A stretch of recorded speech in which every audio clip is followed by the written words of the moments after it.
કેમ છો વિદ્યાર્થી મિત્રો?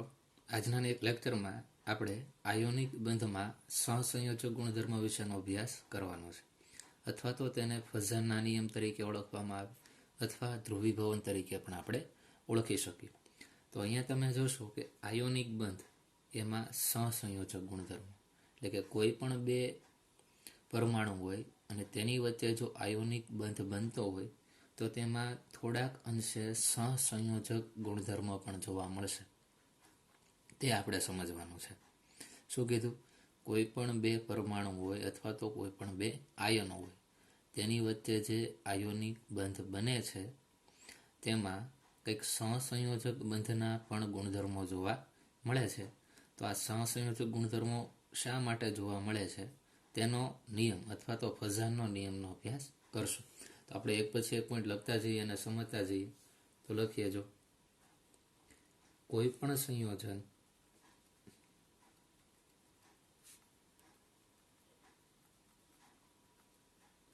%, આયોનિક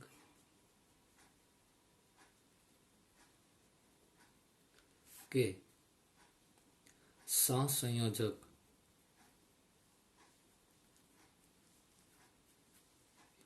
બંધનો સ્વભાવ હોતો નથી.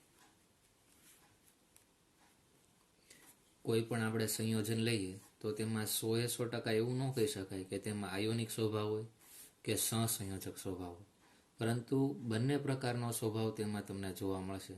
માત્ર આયોનિક જ સ્વભાવ છે એવું ન કહી શકાય અને માત્ર સહસંયોજક સ્વભાવ છે એવું આપણે કહી શકતા નથી.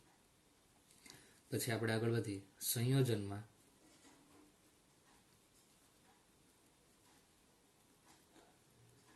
થોડોક આયોનિક સ્વભાવ અને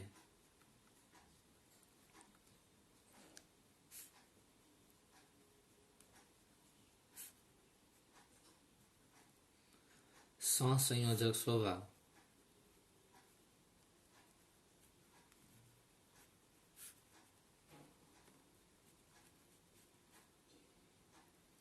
પણ રહેલો હોય છે.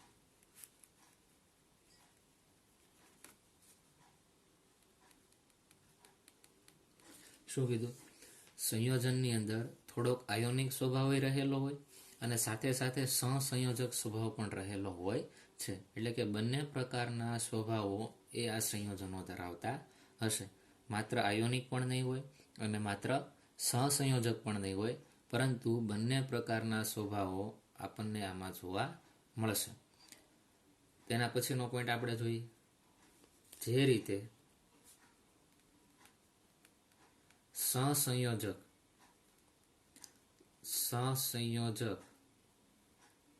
બંધમાં આંશિક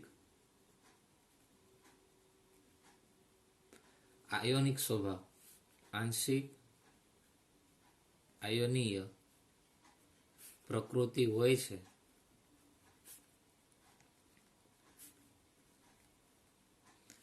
તેમ આયનીય બંધમાં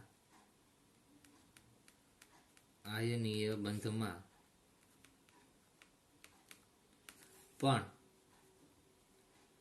થોડો સહસંયોજક બંધની પ્રકૃતિ હોય છે.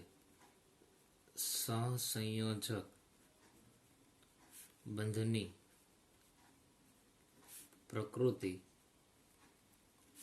હોય છે. આ બીજી લાઈન શું કહે છે? જે રીતે આપણે સહસંયોજક બંધની વાત કરીએ છીએ તો સહસંયોજક બંધ હોય તેમાં થોડાક એવા પ્રમાણમાં અથવા તો આંશિક પ્રમાણમાં શબ્દ વાપરીએ તેમાં કંઈક આયોનિક પ્રકૃતિ હોય. કેવી પ્રકૃતિ હોય? આયોનિક પ્રકૃતિ. એટલે સહસંયોજક બંધ ધરાવતો કોઈ પણ સંયોજન એ થોડાક એવા પ્રમાણમાં કેવી પ્રકૃતિ ધરાવતો હોઈ શકે?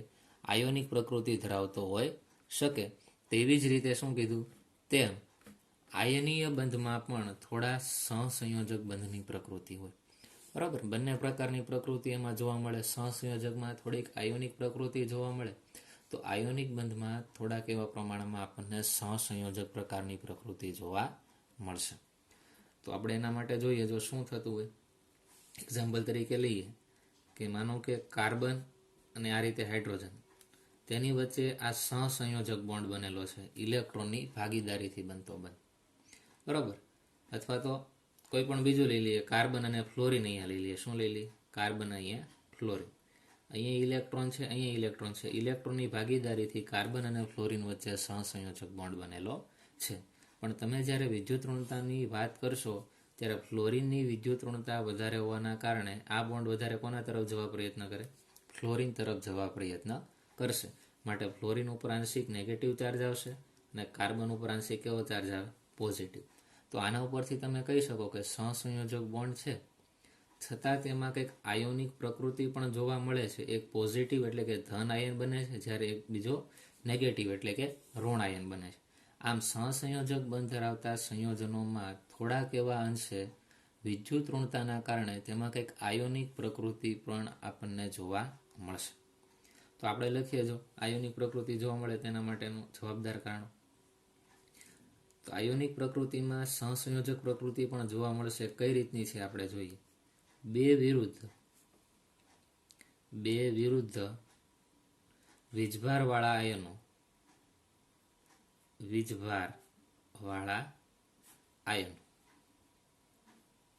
વિરુદ્ધ વીજભારવાળા એટલે શું? તો કે એક ધન વીજભારવાળો હશે અને બીજો કયો હશે? ઋણ વીજભારવાળો.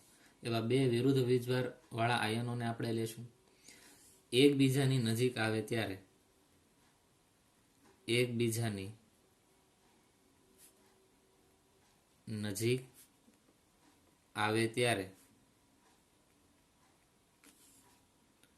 એકબીજાની નજીક આવે ત્યારે ધન આયન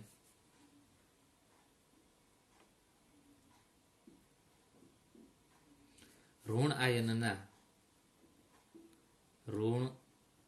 આયનના બાહ્યતમ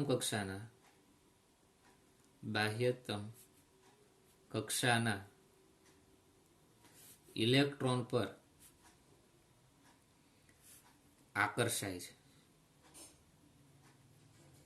અથવા તો એમ કહી શકાય કે ધન આયન છે એ ઋણ આયનના બાહ્યતમ કક્ષામાં રહેલા ઇલેક્ટ્રોન પ્રત્યે શું કરે? આકર્ષણ કરે છે.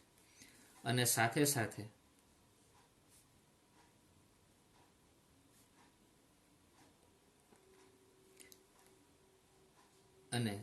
જ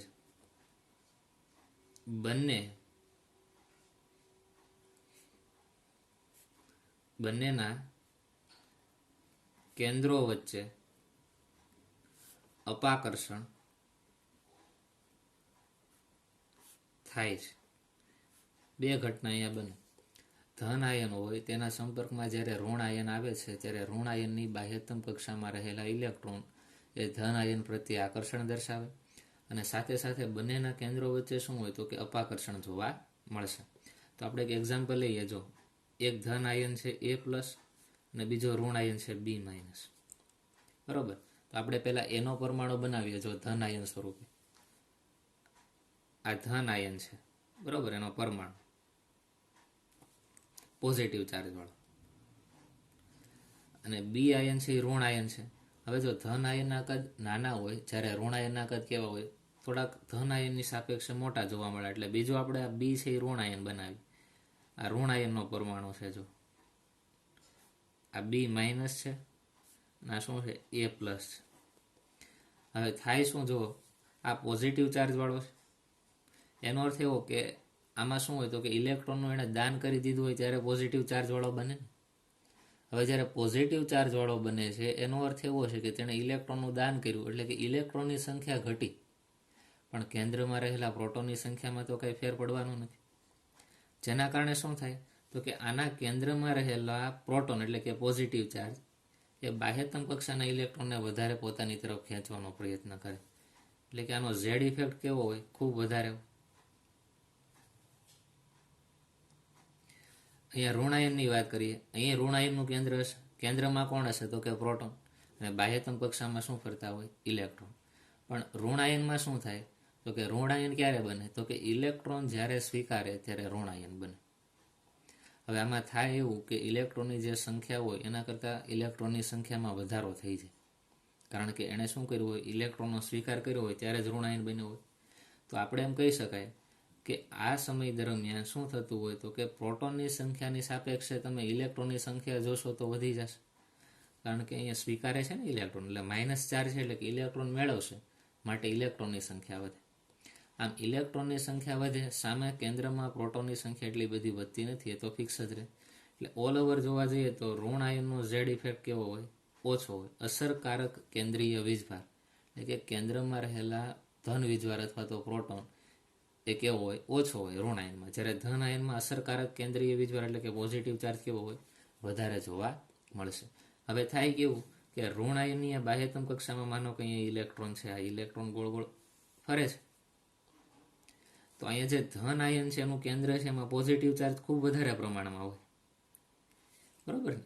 કેમ કે એણે ઇલેક્ટ્રોનનું દાન કર્યું છે, અસરકારક કેન્દ્રીય વીજભાર વધારે છે, જેના કારણે આ જે ધન આયન છે એના કેન્દ્રમાં રહેલો જે પ્રોટોન અથવા પોઝિટિવ ચાર્જ છે એ તેની બાજુમાં આવેલા ઋણ આયનની બાહ્યતમ કક્ષામાં જે ઇલેક્ટ્રોન છે એને પોતાની તરફ આ રીતે ખેંચે. આ ક્લિયર થાય? અને બીજું સાથે સાથે શું થતું હોય, જો આ ઋણ આયન છે પણ આનું કેન્દ્રમાં તો પ્રોટોન જ હોવાનો, આની ઉપર પોઝિટિવ ચાર્જ તો હોવાનો જ છે, કેમ કે કેન્દ્રમાં પ્રોટોન અને ન્યુટ્રોન છે, પ્રોટોનનો ચાર્જ પોઝિટિવ છે, બંનેના કેન્દ્રમાં પોઝિટિવ ચાર્જ તો રહેવાનો છે. એટલે માનો કે આ બંને પરમાણુ એ એકબીજાની નજીક આવે, શું થાય? આ બંને પરમાણુ જો એકબીજાની નજીક આવે તો કેન્દ્ર અહીંયા પણ પોઝિટિવ ચાર્જવાળું છે, અહીંયા પોઝિટિવ ચાર્જવાળું છે, એટલે કે એકબીજાની જ્યારે નજીક આવવાનો પ્રયત્ન કરે છે ત્યારે અપાકર્ષણ થાય, કારણ કે અહીંયા પોઝિટિવ ચાર્જ, અહીંયા પોઝિટિવ ચાર્જ, પોઝિટિવ પોઝિટિવ એટલે શું થાય? અપાકર્ષણ થાય. બીજું એ પણ થાય કે આની બાહ્યતમ કક્ષામાં ઇલેક્ટ્રોન તો હોવાના જ છે, જો તો અહીંયા ઇલેક્ટ્રોન છે, અહીંયા ઇલેક્ટ્રોન છે, આ બંને જો એકબીજાની વધારે પ્રમાણમાં નજીકમાં આવે તો ઋણ વીજભાર વચ્ચે શું થવાનું છે? અપાકર્ષણ જ થવાનું. તો આ તમને ખાસ ખબર પડવી જોઈએ કે એક ધન આયન છે અને બીજો ઋણ આયન છે, તેમાં જે ધન આયન છે તેની ઝેડ ઇફેક્ટ ખૂબ વધારે હોવાના કારણે તેમાં જે કેન્દ્રમાં પોઝિટિવ ચાર્જ વધારે છે, જે ઋણ આયનના બાહ્યતમ કક્ષામાં રહેલા ઇલેક્ટ્રોન કે પોતે કેવો વીજભાર ધરાવતા હોય તો કે ઋણ વીજભાર ધરાવતા હોય, એ આ પરમાણુના ધન વીજભાર પ્રત્યે આકર્ષણ અનુભવે, બરાબર? જેના કારણે અહીંયા થોડોક એવા પ્રમાણમાં આકર્ષણના કારણે આપણને સહસંયોજક સ્વભાવ જોવા મળશે. તો આપણે જોઈએ, જો શું લખશું? કેન્દ્રો વચ્ચે અહીંયા શું લખ્યું? બે કેન્દ્રો વચ્ચે અપાકર્ષણ થાય. જ્યારે બીજું શું લખ્યું તો કે ધન આયન એ ઋણ આયનના બાહ્યતમ કક્ષાના ઇલેક્ટ્રોન પર શું કરે? આકર્ષણ કરે છે. તો થાય શું? જો આની આપણે આકૃતિ બનાવવાનો પ્રયત્ન કરીએ તો આ જે ઇલેક્ટ્રોન છે થોડાક આના તરફ જવા પ્રયત્ન કરશે ને. ઇલેક્ટ્રોન છે નેગેટિવ ચાર્જવાળો છે, અહીંયા કેન્દ્રમાં પ્રોટોન પોઝિટિવ ચાર્જવાળો છે, અને આ પોઝિટિવ ચાર્જ ખૂબ વધારે છે, માટે નેગેટિવ ચાર્જ આ પોઝિટિવ ચાર્જ તરફ જવા પ્રયત્ન કરે તો કંઈક આવા પ્રકારની આપણને રચના જોવા મળે. આ પેલો આપણી પાસે ધન આયન તો છે, પણ આનો ઇલેક્ટ્રોનનું વાદળ થોડુંક એવું આગળ આવતું દેખાશે, બરાબર? આ રીતે આપણે ગોળ રાઉન્ડમાં હોવું જોઈએ, બરાબર? પરમાણુનું બાહ્યતમ કક્ષાના ઇલેક્ટ્રોન આ રીતે ગોળ હોવા જોઈએ, પણ થોડાક એવા આના તરફ જતા દેખાશે. સારી ઇલેક્ટ્રોન અહીંયા આવશે, અહીંયા પોઝિટિવ ચાર્જ, થોડુંક કોના તરફ જશે? આ ધન આયન તરફ જશે, બરાબર? આ એ પોઝિટિવ ચાર્જ છે અને આ બી નેગેટિવ વાળો પરમાણુ, અને ધીરે ધીરે આની નજીક જાય ને કંઈક આ પ્રકારનો બંધ બનાવી દેજો. આ એનો પોઝિટિવ ચાર્જ, આ એ આયન અને આ બી આયન, બરાબર? આ એ આયન છે અને આ કેવો છે? બી આયન. આ ઋણ આયન વાળો છે એટલે આપણે અહીંયા ઋણ આયન દર્શાવો. તો તમે જોશો ને તો ધીરે ધીરે એની નજીક આ બી આવતો જશે, એટલે કે તેમાં આયોનિક પ્રકૃતિ કંઈક થોડાક એવા પ્રમાણમાં જોવા મળશે, બરાબર? આને આપણે કેવું તો કહી શકાય કે વિકૃત ઋણ આયનો. કેવા કહેવાય? વિકૃત ઋણ આયનો. વિકૃત થાય છે ને, અહીંયા જો તો આનો ગોળ આકાર રહેતો નથી, આના તરફ જવા પ્રયત્ન કરશે આ ઇલેક્ટ્રોન, માટે તેને વિકૃત ઋણ આયનો તરીકે ઓળખવામાં આવે. અને આના આધારે આપણને ખબર પડે કે આ પોઝિટિવ અને નેગેટિવ ચાર્જ હોય તો તેમાં હોય કયો બંધ? તો કે આયોનિક બંધ. તો આયોનિક બંધમાં થોડાક એવા પ્રમાણમાં આપણને કેવી પ્રકૃતિ જોવા મળે તો કે સહસંયોજક પ્રકૃતિ જોવા મળે છે. એ ભાગીદારી થાય છે ને. જો અહીંયા તો શું હતું? પોઝિટિવ અને નેગેટિવ ચાર્જ એટલે કે આયોનિક સ્વભાવ હતો, પણ ધીરે ધીરે ઇલેક્ટ્રોન આ પોઝિટિવ ચાર્જ પ્રત્યે આકર્ષણ કરે અને એ ભાગીદારી થઈ જાય, માટે તેમાં આયોનિક બંધમાં થોડીક સહસંયોજક પ્રકૃતિ જોવા મળે છે. તો આના ઉપરથી આપણે એક પોઈન્ટ લખીએ. શું લખી શકાય? આના લીધે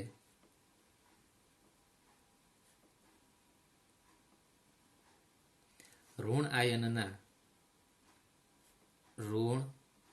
આયનના વીજભારમાં વિકૃતિ આવે છે અને બંધમાં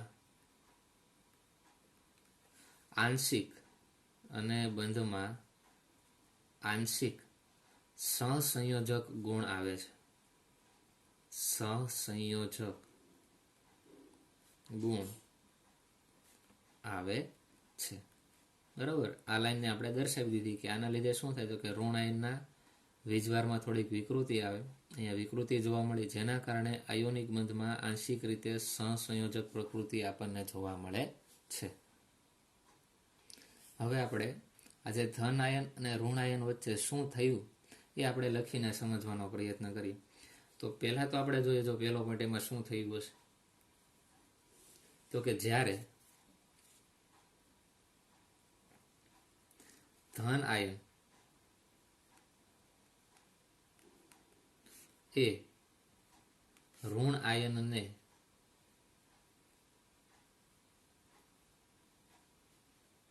પ્રબળતાથી જોડાય છે ત્યારે ધન આયન એ ઋણ આયન સાથે પ્રબળતાથી જોડાય છે ત્યારે તેમની વચ્ચેના આકર્ષણના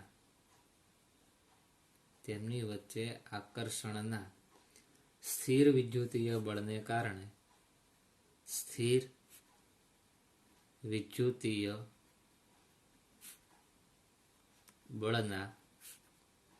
કારણે ધન આયનનો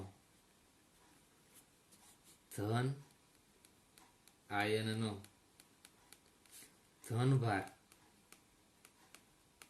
એ ઋણ આયનના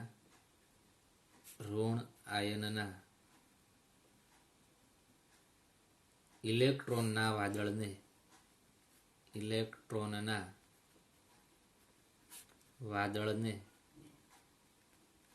પોતાની તરફ આકર્ષે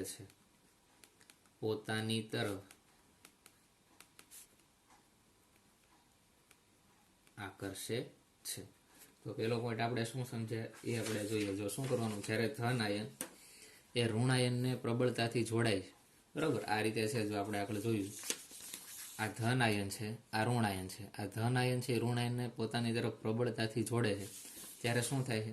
તેમની વચ્ચેના આકર્ષણના સ્થિર વિદ્યુતીય બળના કારણે ધન આયનનો ધનભાર, એટલે કે ધન આયન છે આજે, બરાબર, એનો જે પોઝિટિવ ચાર્જ છે, તો કેન્દ્રમાં રહેલો પોઝિટિવ ચાર્જ એ ધનભાર એ આ ઋણ આયનના બાહ્યતમ કક્ષામાં રહેલા ઇલેક્ટ્રોનના વાદળને પોતાની તરફ ખેંચે છે. એટલે શું લખ્યું? ઋણ આયનના ઇલેક્ટ્રોનના વાદળને પોતાની તરફ આકર્ષે છે. આ પહેલો પોઈન્ટ કમ્પ્લીટ થયો. પછી આપણે બીજો પોઈન્ટ જોઈએ. એ જ સરખા સમયે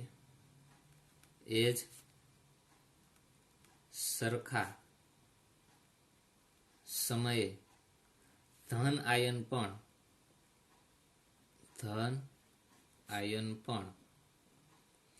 એન આયનના આ જો ધન એન આયન એટલે કેવું તો કે ઋણ આયન બોલાય, બરાબર. એટલે એન આયન એટલે શું થાય તમને ખ્યાલ ન હોય તો શું છે તો કે ઋણ આયનને તમે એન આયન બોલો છો. ધન આયન માટે બીજો શબ્દ વપરાય કેટાયન પણ બોલાય. એટલે આ શબ્દ બીજું કાંઈ નથી. કેટાયન એટલે શું? પછી પાછો પ્રશ્ન થાય. કેટાયન એટલે બીજું કાંઈ નથી. એ ધન આયન છે ને તમે કેટાયન કહી શકો, ઋણ આયન છે તેને એન આયન કહી શકો. તો એ જ સરખા સમયે ધન આયન પણ એન આયનના ધન વીજભારિત કેન્દ્રમાં અપાકર્ષે છે. અને સાથે સાથે બીજું શું થાય છે, આ જ સમયે ધન આયન છે, બરોબર, એ એન આયન એટલે કે ઋણ આયન છે, એના કેન્દ્રમાં રહેલો જે ધન વીજભાર છે તેમાં પાછું અપાકર્ષણ કરે. આ બંને આયનો છે એના કેન્દ્રમાં તો પોઝિટિવ ચાર્જ હોવાના છે, એટલે બે નજીક આવે એટલે સાથે સાથે શું થવાનું છે, તો કે અપાકર્ષણ પણ જોવા મળશે. તો આ બીજો પોઈન્ટ થયો. તેના પછી આપણે આગળ વધીએ, ત્રીજો પોઈન્ટ લખીએ. જો આ સંયુક્ત અસરને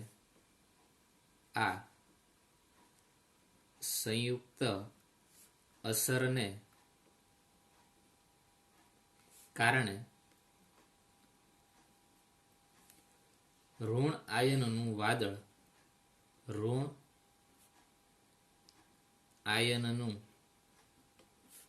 વાદળ એ ધન આયન તરફ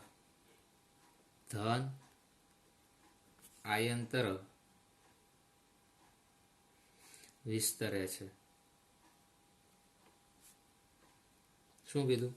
આ સંયુક્ત અસરના કારણે શું થાય, તો કે ઋણ આયનનું જે વાદળ છે એ કોના તરફ વિસ્તરે, તો કે ધન આયન તરફ વિસ્તરે છે. તેના કદમાં વધારો કરે છે. તેના કદમાં વધારો કરે, જેને વિકૃતિ કહે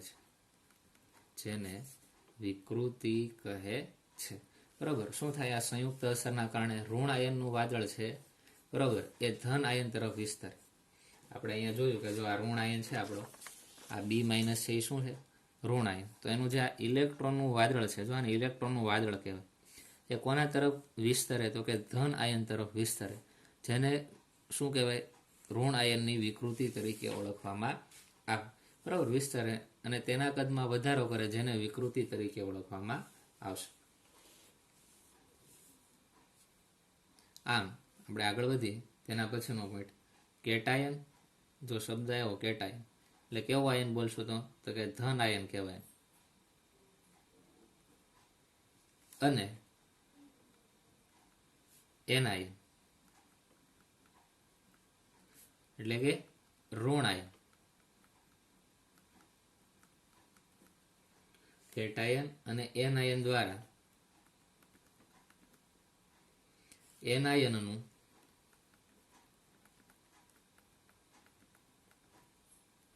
ધ્રુવીભવન અથવા વિઘટન થાય છે.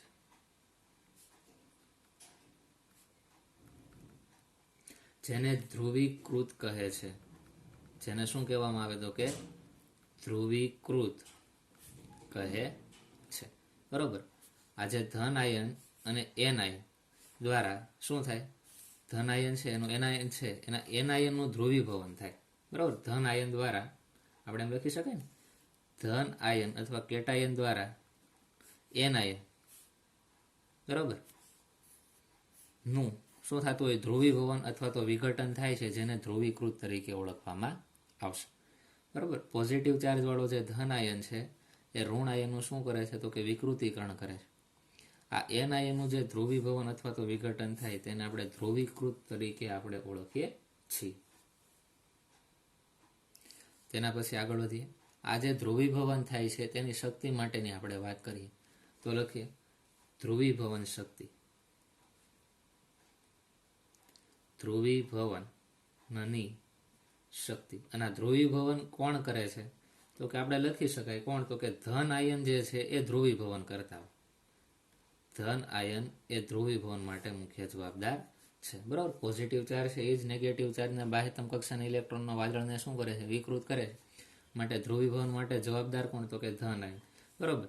તો આપણે લખીએ જો ધ્રુવીભવન શક્તિ કોને કહેવાય, તો કે ધન આયનની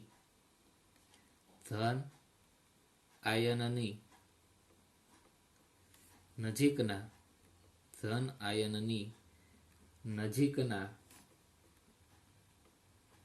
ઋણ આયનનું ધ્રુવીકરણ કરવાની ક્ષમતાને ધન ધન આયોનિક ધ્રુવીભવન શક્તિ કહે છે. ધ્રુવીભવન શક્તિ કહે છે. ધ્રુવીભવન શક્તિ કોણ જવાબદાર છે એના માટે? તો કે ધન આયન જવાબદાર છે. માટે શું કીધું? તો કે ધન આયનની નજીકના જે ઋણ આયન છે તે ધ્રુણ આયનનું ધ્રુવીકરણ કરવાની ક્ષમતાને એ ધન આયોનિક ધ્રુવીભવન શક્તિ કહેવામાં આવશે.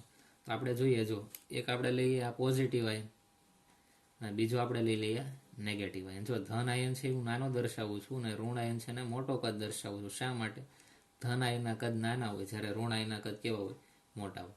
હવે શું થાય? તો કે આ ધન આયનના કારણે અથવા તો ધન આયનની નજીકના ઋણ આયનનું ધ્રુવીકરણ કરવાની ક્ષમતા. હવે ઋણ આયનનું એ શું કરી નાખે? ધ્રુવીકરણ. અને આની બાહ્યતમ કક્ષામાં રહેલા ઇલેક્ટ્રોનને આ ધન આયન છે પોતાની તરફ ખેંચે. એટલે કે ધ્રુવીકરણ થઈને કંઈક આ રીતે બને કે ઇલેક્ટ્રોનનું વાદળ છે વધારે ને વધારે આના તરફ જાય, એટલે કંઈક આ રીતની આપણે રચના દર્શાવી શકાય. બરાબર. આ ઇલેક્ટ્રોન છે એ ધન આયનની વધારે ને વધારે નજીક જવા પ્રયત્ન કરે. બરાબર. આ ઋણ આયન છે, આ કેવું આયન છે? ધન આયન. તો અહીંયા રહેલો ઇલેક્ટ્રોન એ ધન આયન તરફ આકર્ષણ કરે અને આ જે ઋણ આયન છે તેનું શું કરી નાખે? ધ્રુવીકરણ કરી નાખે છે. તો આ ધ્રુવીયતા એટલે શું તે સમજવાનો પ્રયત્ન કરીએ. જો ધ્રુવીયતા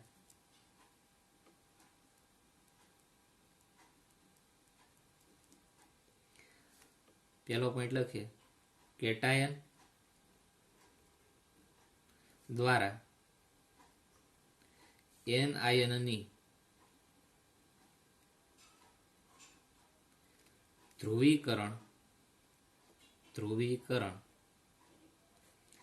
પામવાની ક્ષમતા, તેને આપણે ધ્રુવીયતા તરીકે ઓળખીએ છીએ. શું કહેવાય? તો કે કેટાયન દ્વારા એટલે કે પોઝિટિવ ચાર્જ દ્વારા એન આયન એટલે કે ઋણ આયનના ધ્રુવીકરણ પામવાની ક્ષમતા.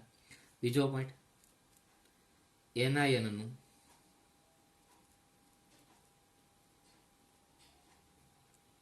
ધ્રુવીભવન એ આયનો વચ્ચે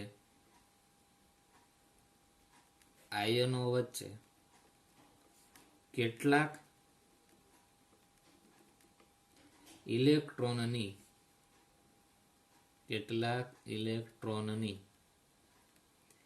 વહેંચણી કરે છે. એન આયન એટલે કે ઋણ આયન, એનું ધ્રુવીભવન એ આયનો વચ્ચે કેટલાક ઇલેક્ટ્રોનની શું કરી નાખે? વહેંચણી. અહીંયા જો ઇલેક્ટ્રોન હશે તો ઇલેક્ટ્રોન આ સાઈડ આવે ને એટલે ઇલેક્ટ્રોનની એક પ્રકારે જોવા જઈએ તો શું છે? એક પ્રકારની વહેંચણી અથવા તો ભાગીદારી છે. જેથી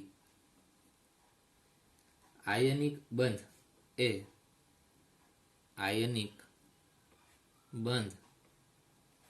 એ કેટલાક સહસંયોજક ગુણધર્મ મેળવે છે. સહસંયોજક ગુણધર્મ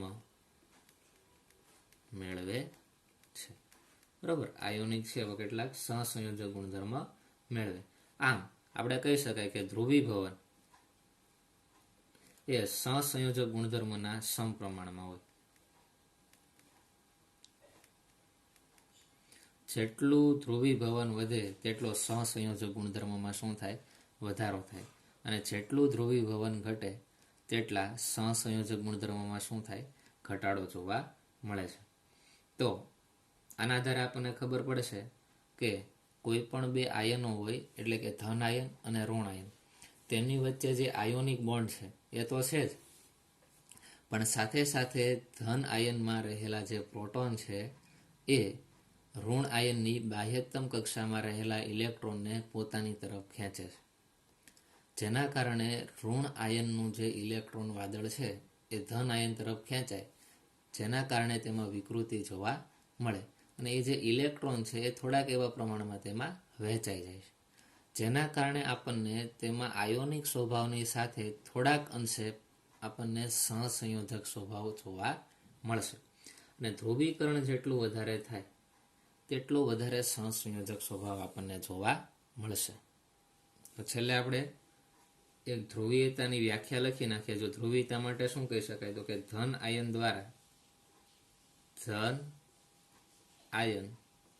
દ્વારા ઋણ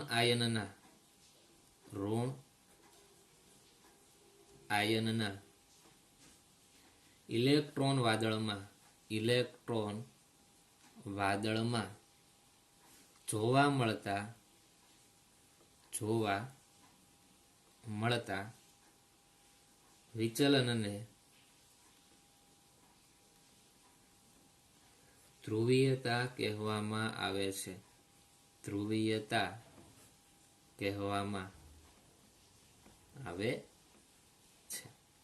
બરાબર. શું થાય તો કે ધન આયન દ્વારા શું થાય તો કે ઋણ આયનના ઇલેક્ટ્રોન વાદળમાં જે વિચલન જોવા મળે તેને આપણે ધ્રુવીયતા તરીકે ઓળખીએ છીએ. જો આ ઋણ આયન છે એનું આ જે ઇલેક્ટ્રોન વાદળ છે આ રીતે હતું, વિચલન પામીને આ રીતે થઈ ગયું, એ કોના દ્વારા થયું તો કે આ ધન આયન દ્વારા છે. માટે તેને આપણે શું કહેશું તો કે તેની ધ્રુવીયતા તરીકે ઓળખવામાં આવશે.